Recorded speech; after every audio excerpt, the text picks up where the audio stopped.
Glória a Deus. Boa noite, povo de Deus, que a paz esteja em cada coração, amém? Podeis assentar-se. Vocês também, fiquem à vontade, viu, gente? Fiquem na paz. Nós temos aqui um visitante, é Muriel, falei certo? Amém? Seja bem-vindo, viu, Muriel? Deus abençoe a tua vida.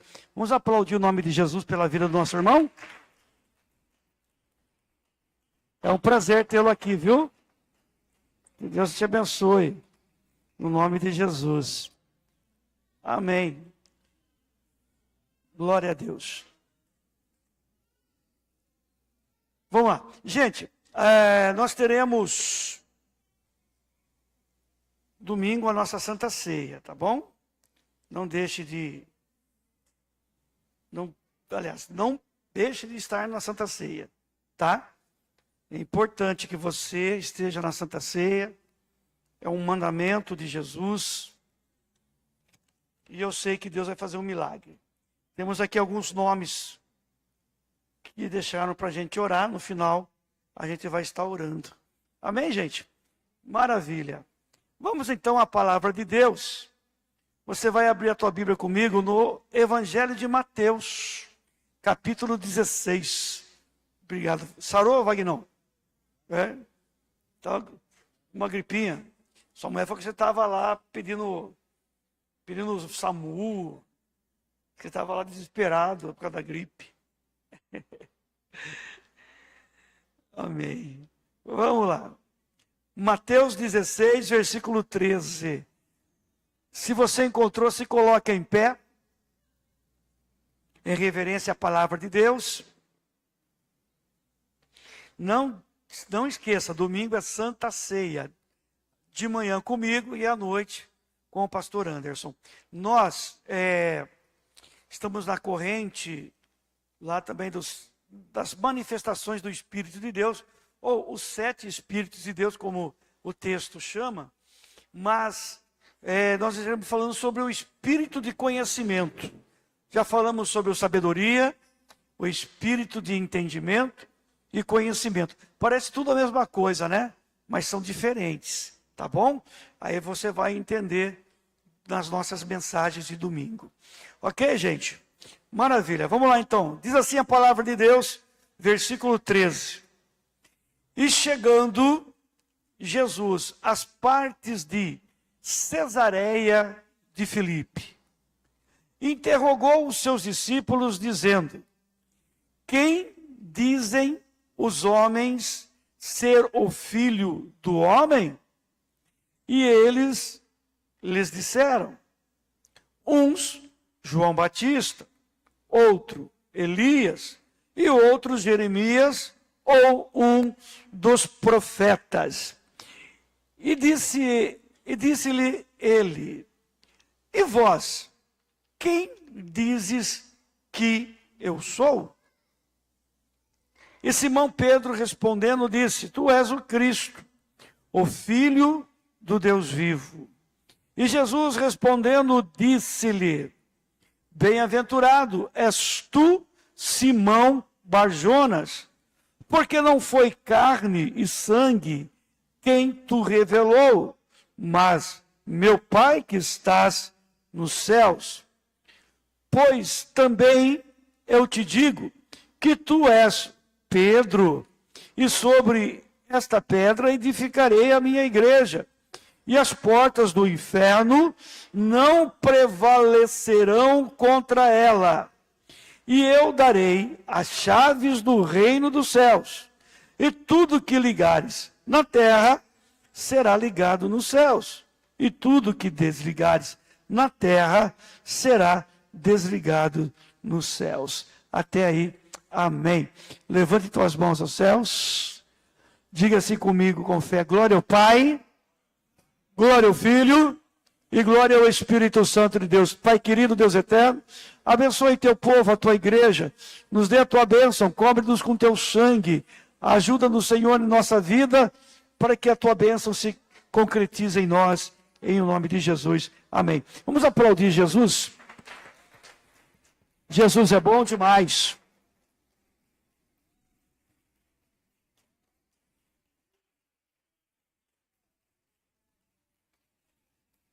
Amém. Glória a Deus. Podeis assentar-se, meus amados. Bom, Jesus, ele quer demonstrar aqui para os seus discípulos e para nós que existe uma diferença entre aquilo que o mundo fala e quem ele é na realidade. Aquilo que o mundo diz que é a obra dele e qual é a verdadeira obra que ele veio fazer. Então Jesus está dizendo, há uma diferença. Há um pensamento que não está correspondendo à vontade de Deus. Não é bem isso. Então Jesus, ele vai e chama os seus discípulos para expressar como é diferente o pensamento daquele que ele acha que conhece e daquele que conhece. Daquele que tem um pensamento próprio e aquele que tem a direção de Deus. Então ele pergunta para os seus discípulos, o que dizem os homens a meu respeito? Quem eles acham que eu sou? E aí vem a resposta, Senhor, uns acham que o Senhor é Elias, outros acham que o Senhor é Jeremias, ou qualquer um dos outros profetas. Então, o que Jesus queria saber é o que a multidão estava falando a respeito dele. E aí a gente vê que Jesus, sim, ele se importa com aquilo que as pessoas pensam a respeito dele. Tem gente que diz assim, eu não estou nem aí com aquilo que as pessoas pensam de mim. Até um certo ponto é legal. Mas a gente precisa entender também que nós somos testemunhas vivas do Evangelho e nós precisamos ser luz do mundo e sal dessa terra. Mas a Bíblia diz que Jesus queria saber o que a multidão pensava e o que a multidão conhecia a respeito dele. O que a multidão aprendeu com ele. E aí, a gente vê que a multidão não aprendeu muita coisa, não. Assim, é a sociedade atual, na qual nós vivemos. Põe um pouquinho, meu amigão, só um pouquinho de retorno para mim, por favor, senão eu vou ficar rouquinho. Obrigado, aí. Aí, a gente vê que a sociedade também, nos dias de hoje, também pensam de uma forma completamente diferente daquilo que a palavra de Deus nos diz a respeito de Jesus. Uma coisa é o que os homens pensam, uma coisa é a realidade, totalmente diferente, é o oposto. E aí, a sociedade criou, os homens criaram as suas religiões. Cada um criou a sua religião de acordo com a sua própria vontade e pensamento. E aí fica uma questão. A religião criada pelo homem expressa qual é a verdadeira motivação de Deus para a nossa vida? Não, porque o homem atual, ele pega aquilo que lhe interessa e separa para si. E despreza aquilo que não lhe agrada. Fazendo, então, uma religião seletiva. Aquilo que me agrada, eu quero para mim. E aquilo que eu não quero, eu desprezo. Lembrando aquilo que a palavra de Deus diz, que a palavra de Deus, ela é um todo. A Bíblia diz que ela é inspirada pelo Espírito de Deus, toda ela, do começo ao fim, cada versículo, cada parágrafo, cada capítulo é inspirada pelo próprio Espírito de Deus, e a Bíblia diz que ela é aceitável, ela tem que ser, nós temos que aceitar essa palavra, ou seja, a gente deve se basear nessa palavra. E aí a religião do homem vão falar tantas coisas. É João Batista. É João Batista. Elias, Jeremias, e por aí vai. A gente vê que as pessoas não conseguem ver uma diferença. Eu estive em um lugar semana passada, eu fui fazer uma visita em um estabelecimento, e lá o irmão da igreja, que tem um estabelecimento, a ótica, o Sidney, falou assim: pastor, você não vai lá dar uma palavrinha? Eu falei: vou lá dar uma palavrinha para os funcionários. Já fui de manhãzinha, fui lá, ministrei a palavra e eu falei assim, tinha uma moça lá que estava atendendo. Eu perguntei, aquela moça lá, ela conhece o evangelho? Ué, pastor, é assim, o pai dela mas o marido dela não. O pai dela é de uma igreja diferente um pouco da nossa, em alguns quesitos, e ali eu pedi: então traz ela para cá, porque é importante que ela participe. Se eu vim aqui, é mais para ela do que para qualquer outro. Daí a outra trocou, a moça que era cristã foi atender, trocou lá e ela veio participar. Daí no final, quando eu orei e tudo, aí eu perguntei assim para ela: você lê a Bíblia? Aí ela disse assim: eu leio quando vou na igreja com o meu pai e a minha mãe. Aí ela me disse a igreja que ela ia, e daí ela me disse: mas só que também eu vou também no outro lado lá com o meu marido, porque o meu marido gosta do espiritismo. E para mim é tudo igual. Não muda nada. Eu falei assim: bom, só que não é nada igual. É muito diferente do que o cristianismo da palavra de Deus propõe e o espiritismo de todas as linhagens. Eu fui espírita, né? Participei vários anos nessa situação. E aí é completamente diferente. O ensinamento é outro. E aí, você vai botar na cabeça da pessoa, você não vai conseguir colocar em algumas horas. Tanto é que essa função não é a nossa. A Bíblia diz que essa função é do Espírito Santo de Deus. A gente só lança a semente. Né? A gente só lança a semente. Mas Jesus, ele queria saber o que as pessoas estavam falando a respeito dele. O que é que estavam falando a respeito dele? E aí vieram com esses três grandes homens de Deus: João Batista, Elias, Jeremias e os outros profetas. Você vê que ninguém estava querendo falar mal de Jesus ali, porque estavam comparando Jesus com grandes homens que Deus usou.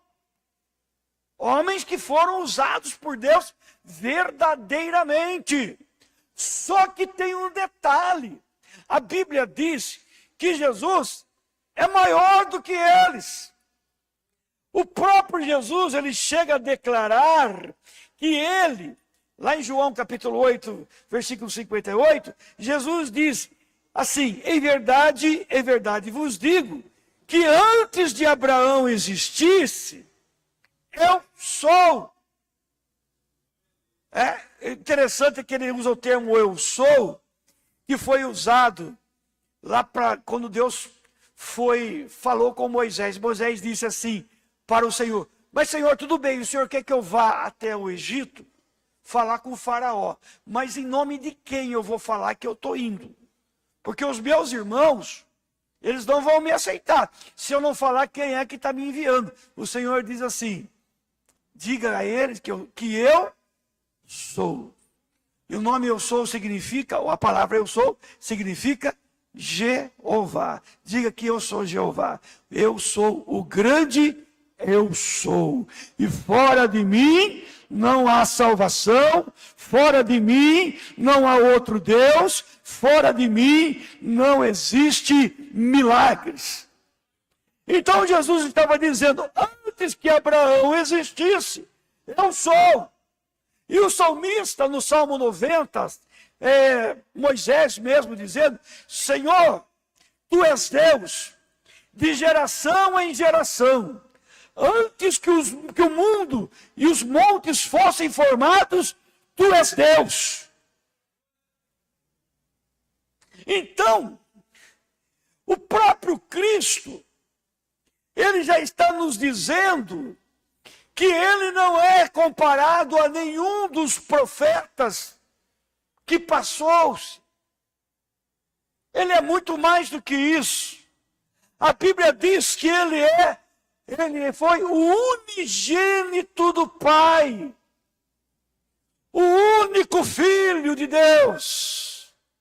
E a Bíblia diz que esse Deus, ele nos amou de tal maneira que não poupou o seu Filho para poder nos salvar. E a Bíblia diz que essas pessoas não estavam entendendo o plano de Deus, que é o plano da salvação. O que Cristo veio fazer foi nos resgatar. E aquele povo não entendeu, porque eles estavam esperando que fosse apenas mais um profeta que ia curar, que ia trazer visão aos cegos, curar os paralíticos, até ressuscitar mortos. Mas não entendeu. Eles não entenderam qual era a missão de Jesus. A missão de Jesus era vir ao mundo, trazer para nós as boas novas, dizendo: é chegado a vós o reino dos céus, e se sacrificar por mim e por você, morrer na cruz do Calvário, tomar a chave da vida e da morte da mão de Satanás e ressuscitar ao terceiro dia e fazer com que agora nós pudéssemos ter acesso aos céus, coisa que não era nos permitida, mas com Jesus Cristo o caminho foi aberto, a porta está aberta, e todo aquele que passar por essa porta encontrará salvação e toda a provisão de Deus para a sua vida. Aleluia! E aí a gente vê que o pensamento dessas pessoas é que Jesus era mais um. Jesus não é mais um. Jesus é o único que é digno de receber a honra e a glória, a força ao Rei, o imortal, invisível, mais real, a Ele. É isso aí. Hoje em dia, em uma lista enorme de santos e tantas coisas, tantos homens já mortos, estavam comparando Jesus a homens que já morreram. A Bíblia diz que ele morreu sim, mas ele ressuscitou, porque a Bíblia diz que ele é o autor da vida. O livro de João, no capítulo 1, diz que tudo foi criado por ele. Tudo que existe só existe por causa dele.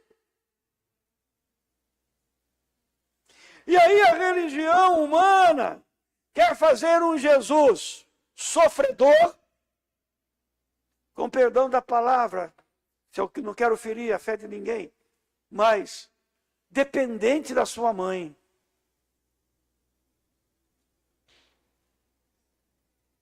Na realidade não é assim. A mãe de Jesus foi uma pessoa chique, uma crente abençoada. Não passou disso. Jesus Cristo não depende de ninguém. O povo tem que entender. a humanidade tem que entender, nós dependemos dele, porque não existe outro nome que importa pelo qual nós venhamos a ser salvos, é o nome de Jesus, o Filho de Deus, não tem outro. Sem ele a sua mãe não teria salvação, sem ele João Batista não teria salvação e não teria razão de ter nascido, sem ele nada nesse mundo tem razão, mas porque ele vive, podemos crer no amanhã. Porque se Cristo não ressuscitou, vã a nossa fé, mas ele está vivo e por isso nós temos a certeza no nosso coração da salvação em Cristo Jesus, o nosso Senhor. Aleluia!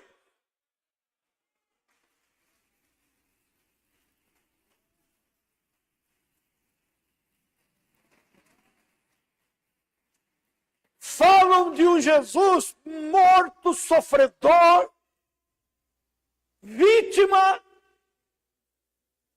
de um sistema humano, mas na realidade não é nada disso. Até mesmo pregado na cruz, a Bíblia diz que ele estava vencendo. Até mesmo pregado na cruz, agonizando injustamente, a Bíblia diz que mesmo assim ele estava vencendo.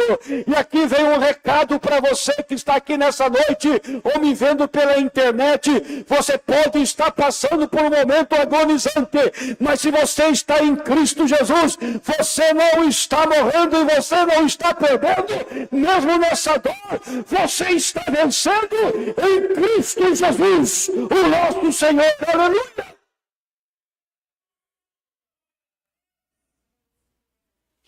Ah, meu querido, essa era a conversa. Eles falavam tudo a respeito de Jesus. E Jesus entendeu o pensamento deles. Mas Jesus, imagino que ele não ficou tão satisfeito assim. Porque Jesus queria uma resposta melhor. Irmão, eu tenho certeza de uma coisa. Jesus espera de mim, de você, uma resposta melhor que o mundo tem dado. Uma resposta melhor diante das dificuldades. O mundo reclama, se desespera, comete atrocidades, comete suicídio por causa das dificuldades. Nós damos uma resposta diferente ao Senhor Jesus Cristo. Nós o adoramos, o exaltamos e clamamos pelo sangue de Jesus para que ele possa nos dar vitória. Nós temos uma resposta diferente que não está na ponta da língua, mas está em nosso coração. E aí a nossa boca fala daquilo que o nosso coração está cheio. Na hora da dificuldade dizemos: Tu és o Filho de Deus, Tu és o Cristo, o Salvador do mundo. Então vem e nos salva, Jesus.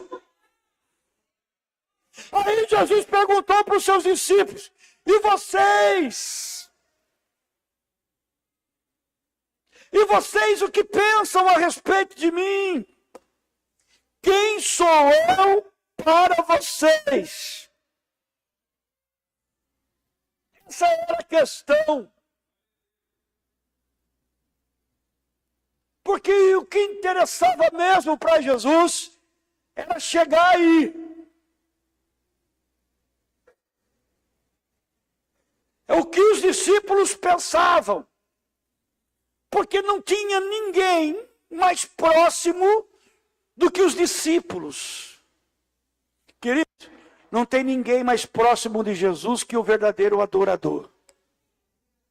Não tem ninguém mais próximo a Jesus que aquele que obedece a sua palavra.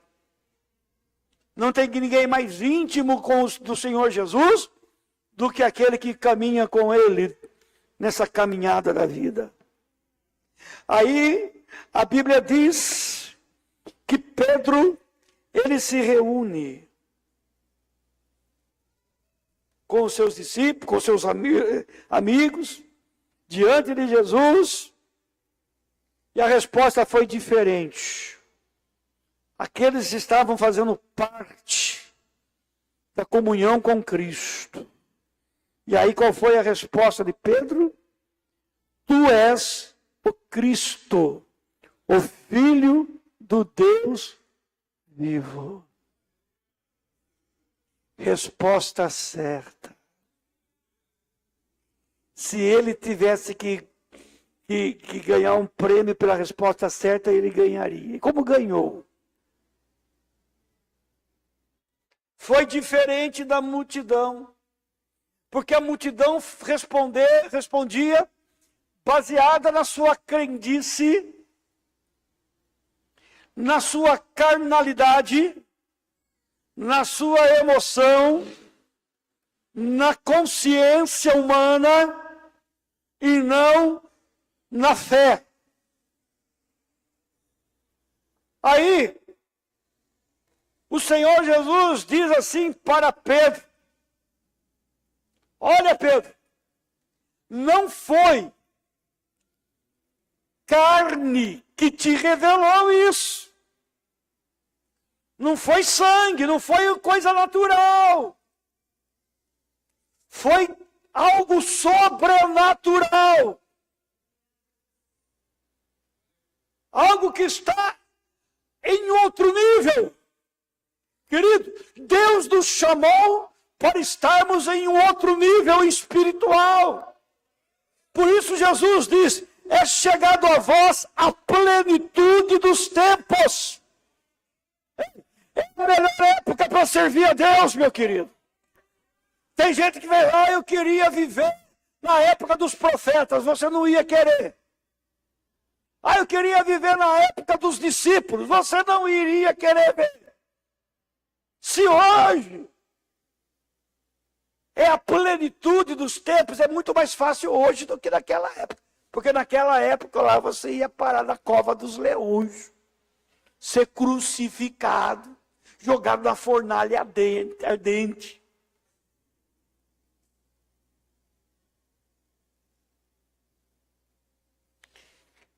Então, Jesus diz: não foi carne que te revelou. Quem te revelou foi o meu Pai que está lá nos céus. Queridos, Deus revelou a nós quem é Jesus Cristo. E aquele que crê na revelação de quem é o Senhor Jesus, ele não anda nas trevas do achismo e do pensamento humano e das suas filosofias. Antes, ele está agora sendo direcionado pela palavra e pela revelação de Deus, que é lâmpada para os nossos pés e luz para o nosso caminho.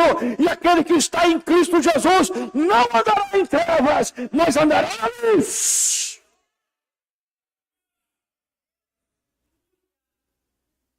Irmão, foi a revelação de Deus.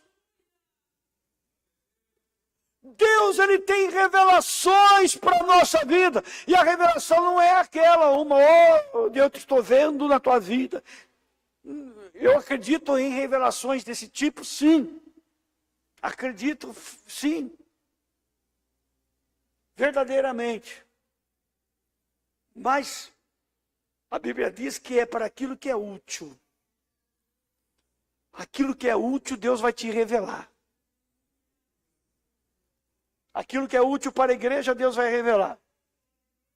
E naquele dia, em Cesareia de Filipe, a Bíblia diz que a revelação foi útil. Irmão, você pode pensar que tem muita coisa que tem utilidade para você. Você vai até citar o Bombril, que tem 1001 utilidades. Mas nenhuma das 1001 utilidades de Bombril se compara com a utilidade de saber quem é Jesus. Você não vai se perder. Você não vai se perder.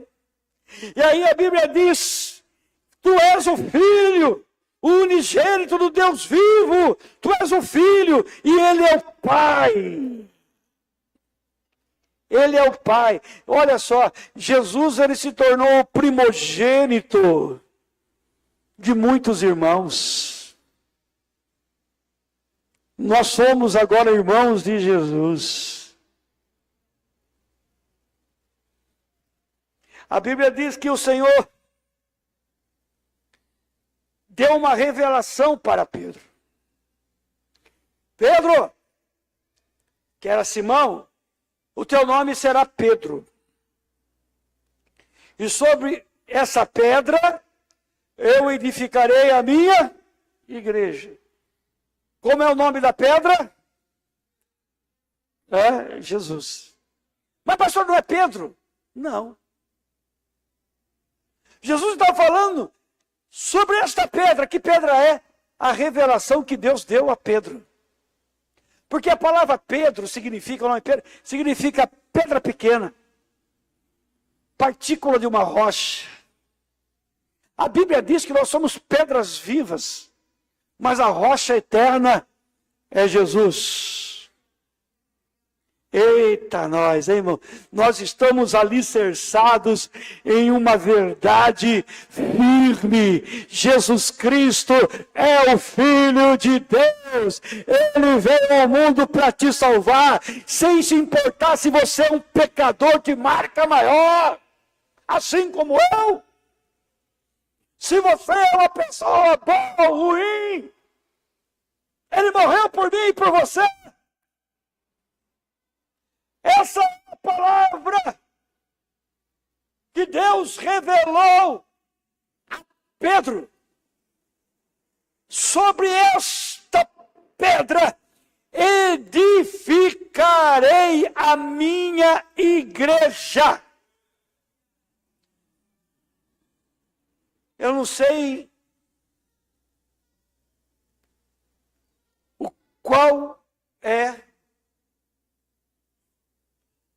o alicerce que você está, mas se não for Cristo, a casa pode cair. Mas se for Cristo,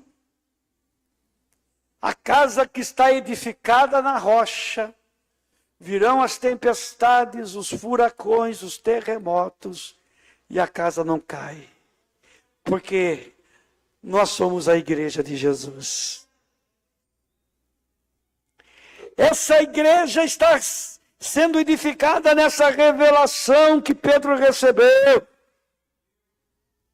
Firmada em algo firme mesmo.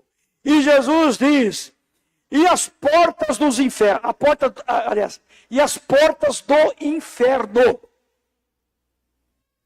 Não fala de uma porta só. Irmão, o inferno tem muitas portas. Por quê, pastor? Para confundir. Aí o mundo diz, todos os caminhos levam a Deus. Mentira.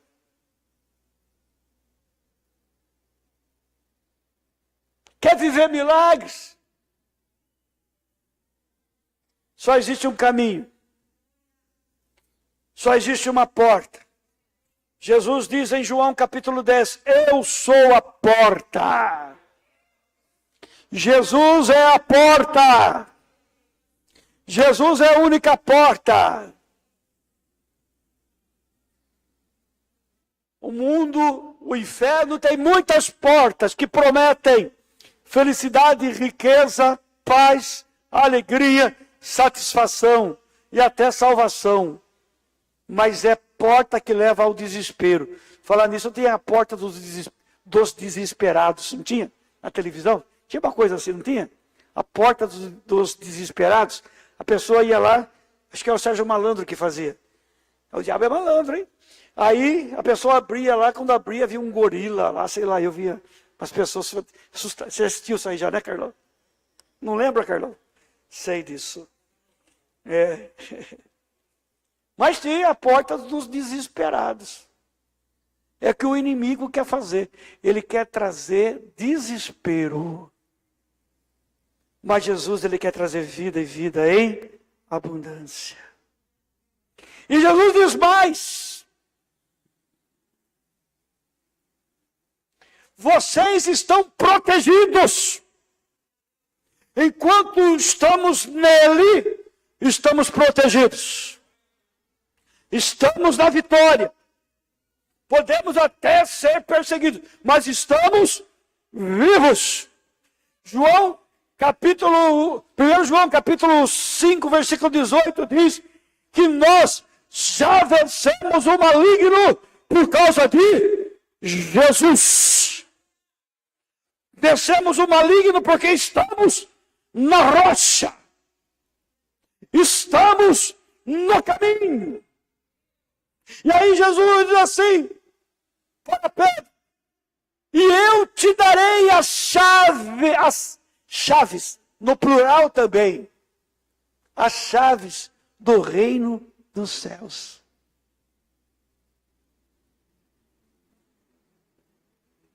Irmão, cada chave tem uns segredos, né? Você sabe disso. Se você pode pegar uma chave igualzinha, parecida, ela tem caixa lá, mas ela não vira, porque o segredo dela é diferente. Existem segredos diferentes, para portas diferentes. Existem estratégias diferentes, para situações diferentes. É assim que a gente vai usando as revelações de Deus. Você quer vencer certas castas de demônios? Aí Jesus diz que certos demônios só saem através de jejum e oração. E tem que usar a chave certa. Se você quer bênção financeira, tem que usar a chave certa, dízimo e oferta. Não adianta você orar, você não vai receber. A porta não vai abrir. Pelo menos é o que a Bíblia diz e é aquilo que eu acredito. Mas o segredo maior, a chave que abre as portas do reino dos céus, é o sangue de Jesus. É quando você clama pelo sangue de Jesus. É quando você usa a sua fé e usa a garganta e o som da sua voz para dizer: o sangue de Jesus tem poder. Aleluia! E aí, meu irmão? E ele diz o seguinte: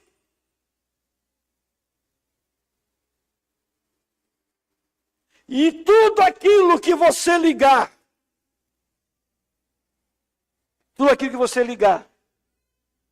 na terra, será ligado no céu. Mas tem um detalhe aí. Na oração do Pai Nosso, Jesus diz assim: seja feita a tua vontade, aqui na terra como é no... Então, para que seja ligado, eu tenho que ligar aqui na terra algo que já está ligado lá no céu.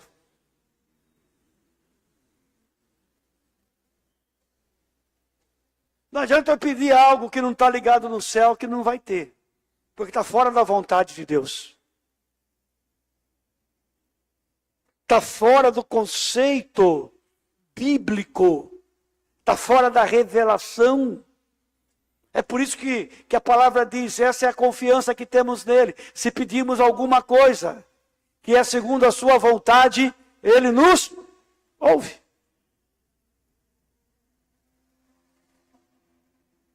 E aí a palavra de Deus promete que vamos alcançar coisas impossíveis. Pedro, com a chave do céu, no seu primeiro sermão lá no livro de Atos, a Bíblia diz que ele pregou, 3.000 pessoas foram salvas. No segundo sermão, a Bíblia diz que Pedro usou a chave, 5.000 pessoas. Ou seja, quando usamos a fé, irmãos, Deus também nos usa. Ei, usa a revelação que Deus te deu, que está na palavra. E Deus vai te usar também. O ser usado por Deus é uma maravilha.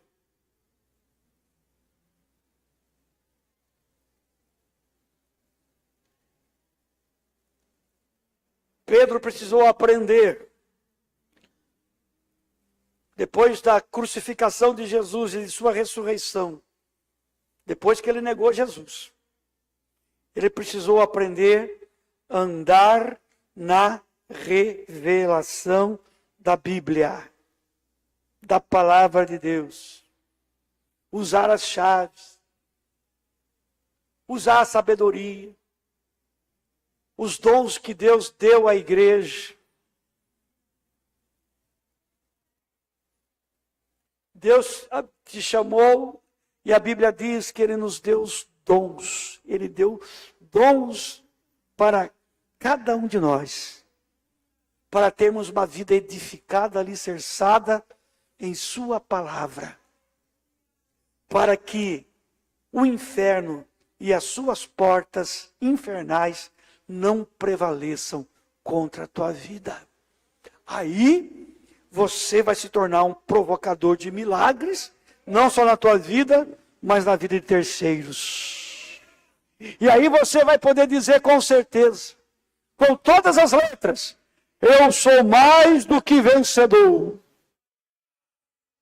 Porque Ele, Jesus, me amou. Aleluia. Vamos aplaudir o nome de Jesus.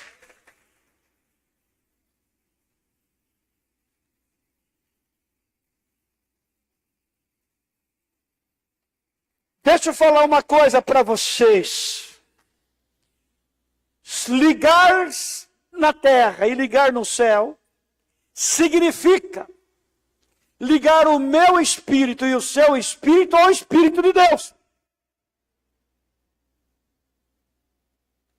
É isso que a Bíblia fala. Romanos 8,16, Paulo diz assim, o mesmo Espírito, com E maiúsculo, que falando do Espírito de Deus, vocês sabem que toda vez que aparece a palavra Espírito com a palavra E maiúsculo, está falando do Espírito de Deus. E quando está com E minúsculo, somos nós. Amém? Tá? O mesmo Espírito com E maiúsculo testifica com o nosso Espírito E minúsculo que somos filhos de Deus. E se somos filhos de Deus, o Espírito de Deus vai testificar aqui em nós as revelações da palavra, a sabedoria de Deus, para a gente agir, mover e reagir também diante das questões da vida. Esse é o Deus que nós servimos, o Deus que revela a natureza do seu amor e do seu poder para com a igreja que Ele salvou através do sangue de Jesus. Amém. Graças a Deus. Vamos aplaudir o nome de Jesus.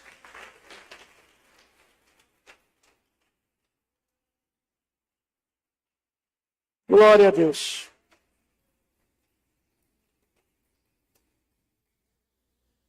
Eu quero orar por você nessa noite, para que você possa sair daqui